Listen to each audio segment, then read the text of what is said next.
Orang yang nak boleh buat ibadat ni, boleh buat benda sunnah ni apabila diberikan hidayah oleh Allah Azza wa Jalla. Sebab tu sampai bila-bila pun Nabi sentiasa suruh kita baca doa untuk minta hidayah. Hidayah dalam surah Fatihah, ihdinas siratal mustaqim. Ihdi daripada perkataan huda. Ya Allah, bagilah hidayah. Ulama kata hidayah itu bukannya aslul hidayah. Hidayah yang kita minta sehari 17 kali dalam semayang itu bukanlah hidayah untuk Islam, tetapi hidayah bermaksud pimpinan Allah, bimbingan Allah, tunjukkan daripada Allah untuk Allah pilih kita, tunjuk kat kita buat amal ibadat ni.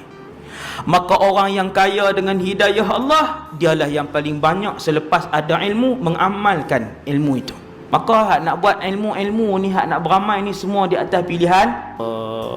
Beruntunglah orang yang tak pernah tinggal sunnah. Dia sentiasa ingat.